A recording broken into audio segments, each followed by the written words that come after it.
ដោយមើលឃើញពីសភាពការតានតឹងជាថ្មីតាមបន្ទាត់ព្រំដែនកម្ពុជាថៃសហរដ្ឋអាមេរិកបានលូកដៃអន្តរាគមន៍នៅថ្ងៃទី26ខែកញ្ញាឆ្នាំ2025នៅទីក្រុងញូវយ៉កសហរដ្ឋអាមេរិកនៅខាងក្រៅមហាសន្និបាតអង្គការសហប្រជាជាតិអាមេរិកបានកោះប្រជុំ3+1ដល់កម្រឲ្យកម្ពុជាថៃនិងម៉ាឡេស៊ីចូលតុចរចាដើម្បីបញ្ជាក់ឡើងវិញនូវការបដិញ្ញាចិត្តរួមគ្នាក្នុងការដោះស្រាយចំនួនដោយសន្តិវិធី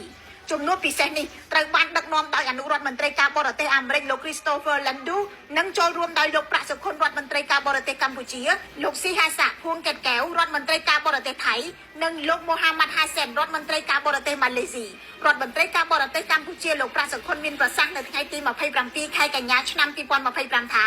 កិច្ចប្រជុំដែលព្រួយផ្ដើមដោយសហរដ្ឋអាមេរិកនេះមានបំណងស្ដារទំនុកចិត្តរវាងភាគីកម្ពុជានិងថៃឡើងវិញដើម្បីឈានទៅរកការដោះស្រាយចំនួនដោយសន្តិវិធីក៏ប៉ុន្តែលោកមិនបានបញ្ជាក់លម្អិតពីខ្លឹមសារនៃជំនួបឬក៏វិធានការបន្ទាប់នោះឡើយគួរសម្គាល់ថាកិច្ចប្រជុំ3+1នេះកើតឡើងមុនមួយថ្ងៃប៉ុណ្ណោះដែលទ័ពថៃចាប់ផ្ដើមបើកការវាយប្រហារមកលើកម្ពុជាជាថ្មីម្ដងទៀតនៅតំបន់អានសេសនៃខេត្តព្រះវិហារនៅថ្ងៃទី27ខែកញ្ញាឆ្នាំ2025ក្រសួងការពារជាតិកម្ពុជាបានឲ្យដឹងថាយោធាថៃបានប្លង់កាំភ្លើងក្បាលនិងបាញ់កាំភ្លើងដៃជាច្រើនគ្រាប់ទៅលើមូលដ្ឋានទ័ពកម្ពុជានៅតំបន់អានសេសការបង្កហេតុរបស់ថៃបានបង្ខំឲ្យប្រជាពលរដ្ឋកម្ពុជានៅតំបន់ព្រំដែនខេត្តព្រះវិហារជំនះខ្លួនចេញពីផ្ទះសម្បែងមិនទាន់មានប្រតិកម្មពីអន្តរជាតិនៅឡើយទេចំពោះការបាញ់ប្រហាររបស់ថៃមកលើកម្ពុជាទោះយ៉ាងណាការកោះប្រជុំ3+1របស់អាមេរិកកាលពីថ្ងៃទី26ខែកញ្ញាឆ្នាំ2025បញ្ជាក់ថានៅក្នុងជំនួបកម្ពុជាថៃអាមេរិកនៅតែតាម